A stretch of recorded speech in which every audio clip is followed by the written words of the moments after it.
Hi all, Jacob Austin here from QS.Zone and welcome to episode 111 of the Subcontractors Blueprint, or 11T1 as a certain Mr. Baggins would call it. This is the show where subcontractors will learn how to ensure profitability, improve cash flow and grow their business. And today's episode is the first slice of a two-part review of the JCT Target Cost Subcontract 2024, which has just been released in June 2025. And for this week, we're going to look at some principles of what target cost contracts are about, how the JCT's new spin on a target cost contract stacks up, and some key features of these contracts that you need to know about as a subcontractor. And in next week's episode, we're going to follow on from that with some key risks and challenges that you ought to consider prior to starting a target cost contract, and follow on from that with some key information about pricing it right and protecting your margin. And as ever, if you're new to the show, then please do subscribe for more user-friendly advice on all things subcontracting.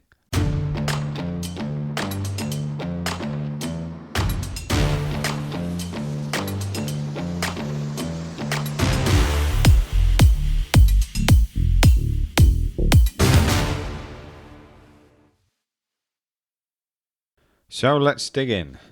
As I said, in June 2025, the JCT, that's the Joint Contracts Tribunal, released a new form of subcontract, the JCT Target Cost Subcontract 2024. And yes, it's badged 2024, but released in 2025. There's an age-related joke in there somewhere, but I've not been quick enough to figure it out today. This TCC sub is part of JCT's new target cost contract family, and it sits alongside the target cost contract, which is the main contract version. It's designed to speak to that main contract, albeit that when the main contractor is operating the target cost contract, they're not mandated to use the target cost subcontract with all their suppliers. And it's JCT's spin on the risk sharing and collaborative approach that we've seen under the widely used NEC main option C. Now, as it happens, target cost contracts are my least favourite of any of the contracts. It's not the whole hog of cost reimbursement, but it asks the contractor to take a degree of risk in setting a lump sum price that they've then got to come in with a pretty narrow window of hitting in order to make any extra margin on it. They tend to be seen as reasonably low risk, so they attract low margins. But the risk of the contractor getting the contract sum absolutely spot on so that they can come in just below it and make that fabled slither of extra margin, I think is fairly slim. And depending on how the main contract is set up, the contractor can end up taking on a lot more pain if their original estimate fell short of the cost, with, as I say, only that limited opportunity to make any extra margin on the job. But for certain trades, particularly if you're involved in the bigger packages of a typical build, then you're likely to come up against this subcontract. So I'm not here to tell you to flat out avoid working under it. Instead, over the next couple of episodes, I'm going to try and tell you how to do it right and how to protect yourself whilst you're at it. So let's put some meat on the bones as to what target cost contracts are all about. So it's a form of cost reimbursable contract with a bit of a twist. Instead of a fixed price for the work, the parties agree on a target cost up front. The contractor, or the subcontractor in our case, gets paid the actual costs incurred for doing the work, plus an agreed fee, and that fee covers overheads and profit.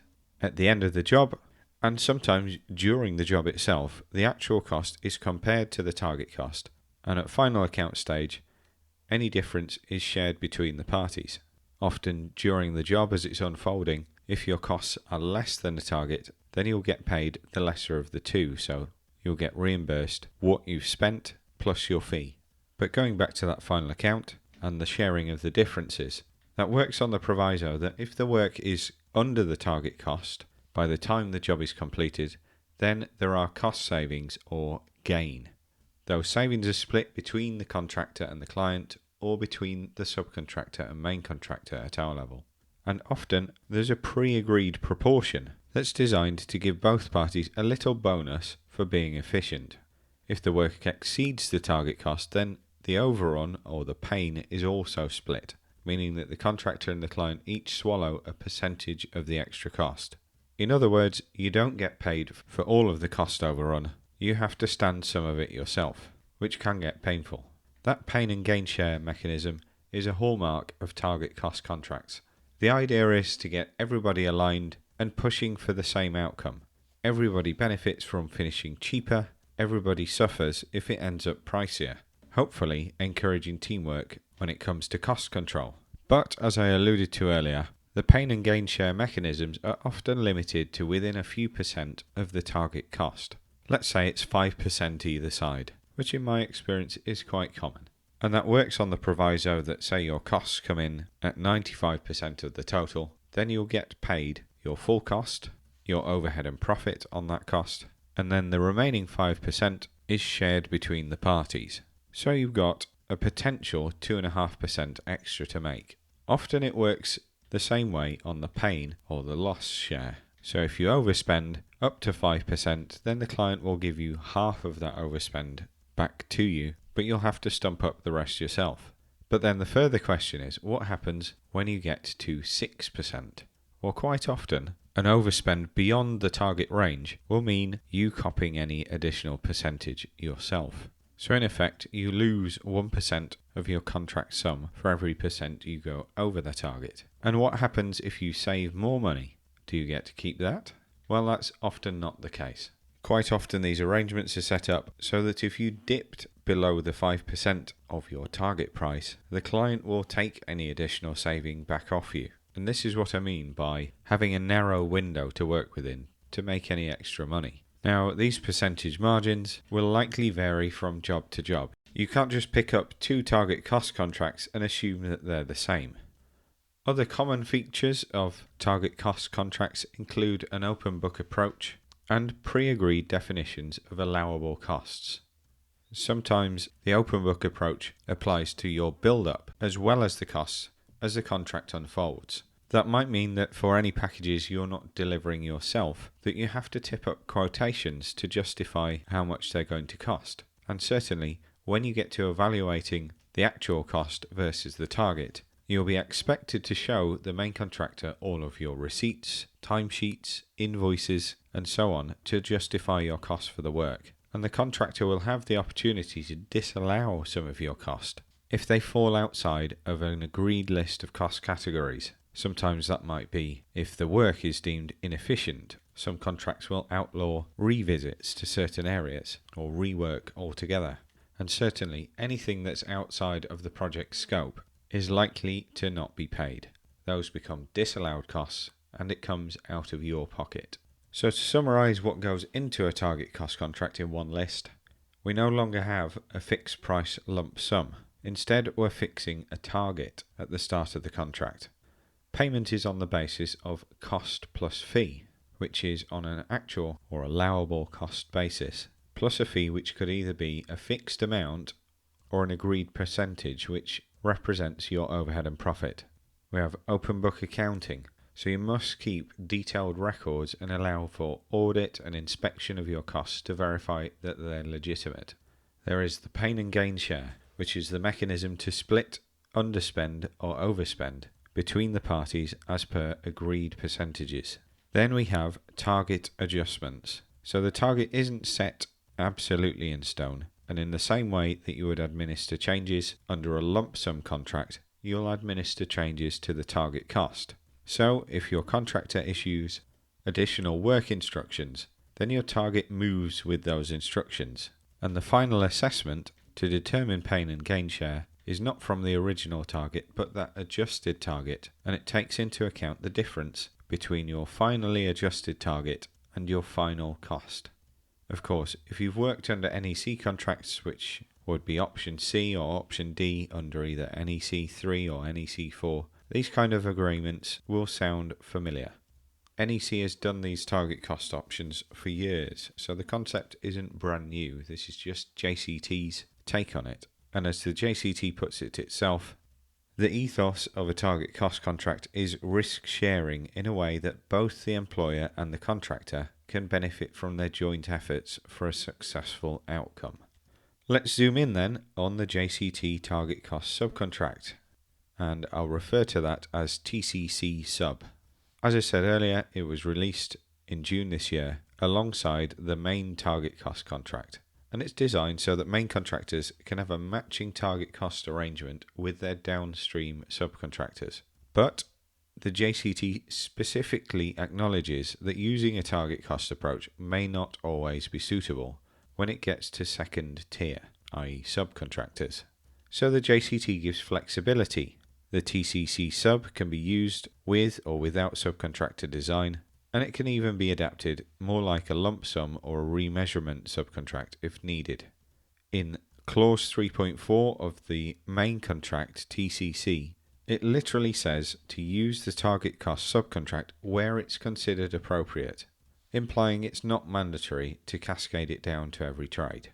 And so for subcontractors, that means that the main contractor has got the option to either keep you on a traditional basis, which might be fixed price or it might be remeasure, or to put you on a target cost basis under this new form of contract. And some main contractors, to be honest, might stick with what they know, fixed price subcontracts. But they might also get client requests to place orders of a particular size, or perhaps even certain orders that they've predetermined under a target cost contract. And managing these mechanisms for the main contract itself and for subcontracts will likely prove a bit of a headache for the contractor. So they're likely to limit them, either in line with the contract or just to introduce it for key specialist packages where the main contractor might think there's some opportunity for potential collaboration to result in cost savings. We're likely talking big ticket, risk heavy work, packages where the scope is undefined at tender stage or it's evolving, or an M&E package where a clever subcontractor could find more efficient ways to deliver, and any savings would be shared between the three parties, being the client, the contractor, and the subcontractor in that case. So in some instances, a target cost subcontract could make sense to everybody if it's managed right. So if you're asked to sign a TCC sub, it means the main contractor is looking to share risk and reward with you on that package. It's not business as usual, because your payment will follow the target cost model. You'll be reimbursed for your monthly allowable cost, plus your contract fee or a proportion of it. And then the final account will be settled up with that different share calculation, the pain and gain share, for the variances between the target and your actual spend. It's important to note that the subcontractor's pain and gain share feeds into the main contracts. So the main contractor's allowable cost includes what's paid out to the subcontract supply chain. That means if you come in under your target, the main contractor also saves money in their deal to the client, and depending on the position of that contract, may either be shared back to the client, or it may just reduce the contractor's cost if they're overspending themselves. Conversely, if you overspend, then the main contractor's cost is higher too, which may contribute to their pain or erode their gain share. So in effect, the contractor might share the benefits of any savings with you, and you might share any overspend and push the contractor's costs up. That alignment is probably good for project unity, but it does make the accounting and the cash flow interesting. One legal commentary noted that managing a target cost mechanism in both the main contract and the subcontract at the same time will require a lot of care. The impact on cash flow isn't straightforward, so if there is an overspend, the main contractor might hold back some payment for you for your share of the pain, whilst they're simultaneously dealing with reduced payments from the client for their share. Then tracking who owes what to who at interim and final account stages can become a bit of a stumper. The TCC sub allows both parties to choose whether to apply the pain and gain share calculation at interim payments or just at the final account stage, albeit that might be mandated by statements in the main contract. This is a critical point for you to check in your subcontract. Will they calculate that pain and gain periodically so you're settling up as you go, or just once after completion? There are pros and cons to each. Interim pain and gain means you never stray too far from the target financially. There's no big surprise at the end. But it also means if you're overspending, your payments get docked in real time, which can hurt your cash flow. On the other hand, the end of project pain and gain means you get paid actual costs during the job, but if you overshoot the target, you might find yourself writing a big check to the contractor to settle up the final account, or a heavily reduced final payment. There was a notable NEC case between Doosan Npure and Interserve where the contractor had been paid all of its costs throughout the job, and it was only at the end that they calculated the overspend, leaving the client trying to recover money after completion. Not fun for the client, and risky if the contractor had gone bust or disputed it. So the JCT lets the parties decide how to approach it on a job-by-job, contract-by-contract basis. Moving on now to some of the key features of the TCC sub. Let's start with the most obvious, the target cost. This is the agreed estimated cost of your scope, and it's set at the start. It's broken down into a target cost analysis, and this will take the place of your traditional bill of quantities or subcontract sum analysis under the more traditional JCT contracts. JCT recommends making this as detailed and transparent as possible. The more the contractor understands your build-up, the better. The target cost is adjusted for delays that you're not responsible for and for variations via mechanisms set out in Schedule 1 of the contract. You could think of it as like a flexible budget. It's not fixed forever, but only specific events can change it. Next we have the allowable cost. This is the actual cost of you doing the work that you can get reimbursed. The contract spells out exactly what counts as allowable cost in Schedule 2. Common categories that you'll see in this section are your own labour as the subcontractor on site, materials, plant, payments to other subcontractors or sub-subcontractors, and site overhead costs, such as cabins, site managers, and bits of attendant plant. Only costs fitting in those categories and that are reasonably and properly incurred in the completion of your work are going to be paid. Anything outside of it will sit as a non-recoverable cost, and it comes out of your pocket. So let's say you bought some incorrect materials that didn't meet the specification, and only after installing some of it did you realise the issue, or the cost of buying those incorrect materials would sit outside of your recoverable cost. And it's likely as well that the rework involved in taking out what you did wrong and putting it back to the contract specification would also be excluded. Now, whilst the NEC specifically calls these disallowed costs, the JCT doesn't label them separately, and instead it only specifies what your allowable cost is, and it does that narrowly and excluding certain items. To recover your allowable cost, you'll need to substantiate everything you spend. So good record keeping here is an absolute must. The contractor, or the QS, will likely and is entitled to audit your records. Picture an auditor combing through your materials invoices and timesheets. That's the level of open book that we're talking. So you need to set out from the start to be able to provide that level of detail. And it's important that you do, because any cost which cannot be reasonably substantiated is not payable. So potentially no receipt is no reimbursement. The contract fee. This is basically your overheads and profit margin for the job. Under the TCC sub, the fee can be either a fixed lump sum or a percentage of the allowable cost. If it's fixed, then that means it's essentially ring-fenced, so you're guaranteed to take home that amount of fee, whether your costs are up or down against the target. If it's a percentage, each payment you get includes that percentage on top of the base cost. If it's a fixed sum, then you typically get instalments, or you can agree another mechanism for that to be paid to you. There are also provisions that can be introduced to adjust the fee if the target cost changes significantly. The contract fee is where your profit lives, so negotiating this well is the key. There'll be more on that next week. The pain and gain share, or difference share mechanism, defines how any difference between the actual final cost plus the fee is adjusted against the adjusted target cost. The default mindset is a 50-50 split, but the contract allows you to agree a different percentage for banded tiers. For example, the first 5% split 50-50, any further savings 30-70, or overspend up to 10% 50-50, and beyond 10% 0 to 100. This is where you'll see the cap that is set on the pain or gain.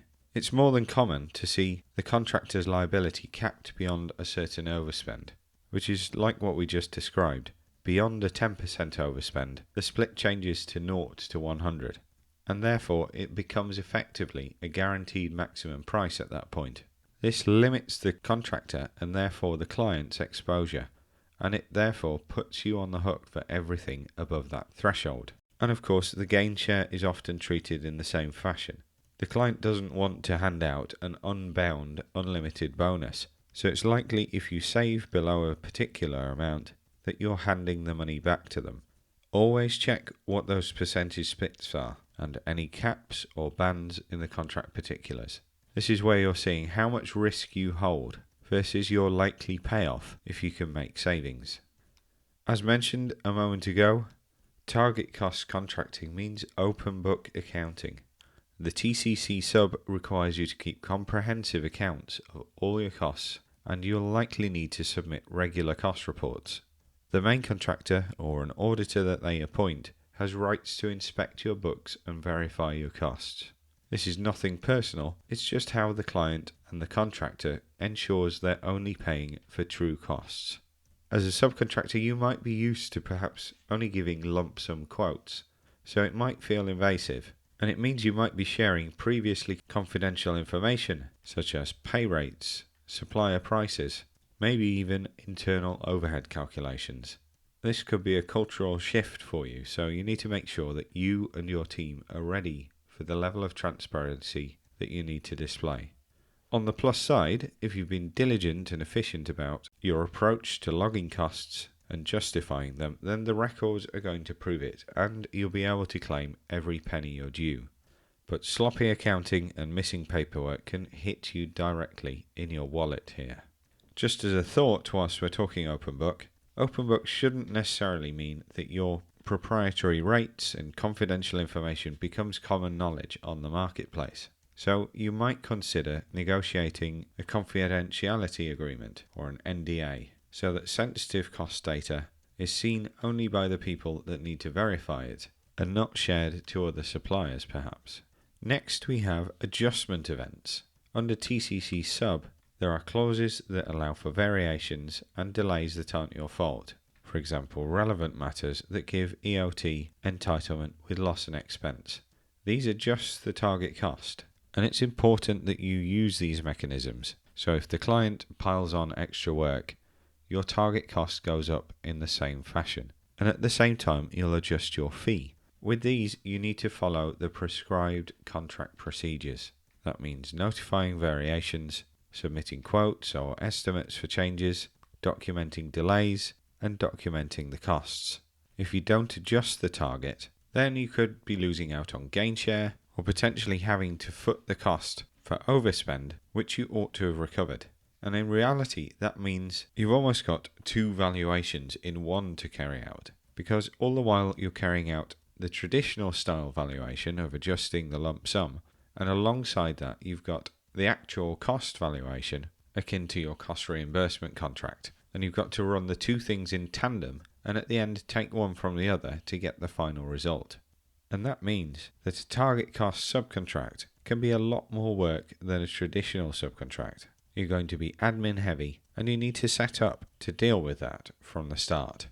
Okay, so we're going to park it there for this week as we've got to about the end of the new mechanics involved in a TCC sub. But we'll pick up again next week to discuss risks and challenges and how you can approach a target cost contract to make it work for you. Hopefully you'll now have a good idea of what target cost subcontracts are all about, and you can decide how to approach them from an informed position. My mission with the podcast is to help the million SME contractors working out there in our industry. If you've taken some value away from today's episode, then I'd love it if you'd share the show and pass that value on to somebody else who'd benefit from hearing it.